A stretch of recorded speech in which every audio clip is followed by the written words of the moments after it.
Moving on, there's no end to postponements and uncertainty over a session of Pakistan's National Assembly to take up the Constitution Amendment Bill.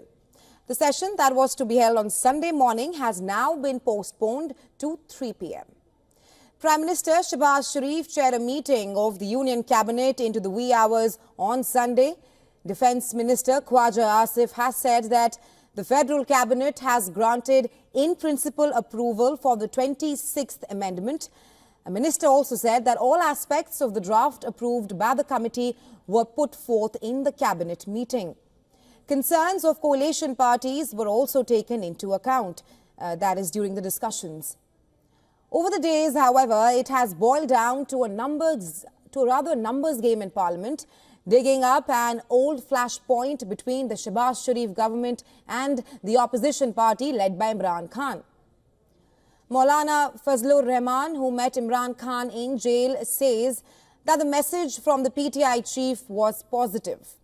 Rahman held a joint press meet with PPP chairman Bilawal Bhutto after a series of meetings on Saturday. He said that the PTI has asked for more time and that his party would wait for their answer.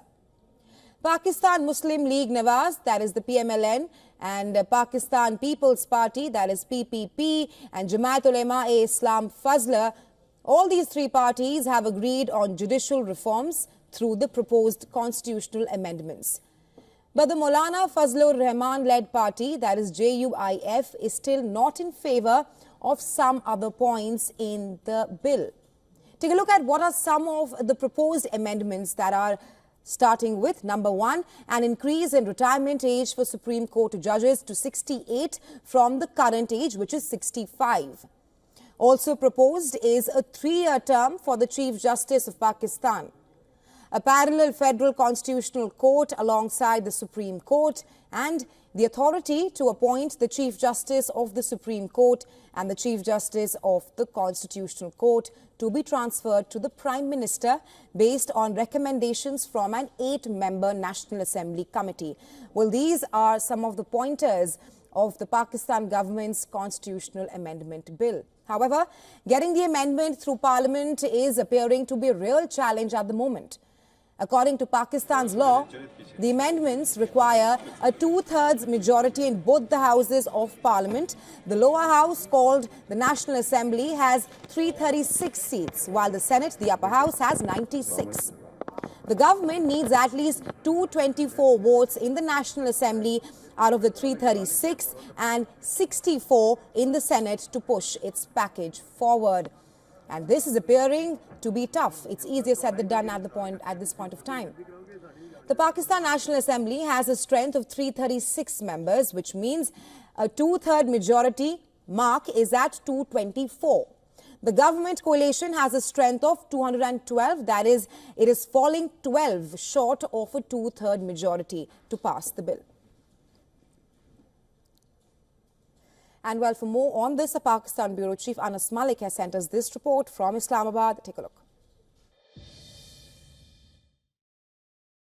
Well, hi, drama at the Pakistani Parliament. It's way past midnight. It's about 2 a.m. and the cabinet meeting went on. The matter has been deferred with regards to the constitutional amendment. The PTI has sought time, and all that happened over midnight or around midnight. A federal cabinet meeting was summoned. The Prime Minister came, the gates were opened, the ministers flooded, but all that went in vain. It is now a matter of much more wait up until to the point that as to what draft will be agreed upon. The ally of the government, Bilawal Bhutto Zardari, says that things are through. They are hopeful it will be settled tomorrow. The insistence on their part of the government is that they would want to have a consensus built with regards to the 26th amendment into the Pakistani constitution. Now, it is also pertinent to mention that both Bilawal Bhutto Zardari and Azam Nazir Tarar, the law minister, they briefed the federal cabinet with regards to the draft and their discussions, and the government on its part seems very hopeful, courtesy the efforts of Bilawal Bhutto Zardari, that they will be able to manage a thorough consensus with regards to this very amendment. Anas Malik, Islamabad, Pakistan, for WION World is One.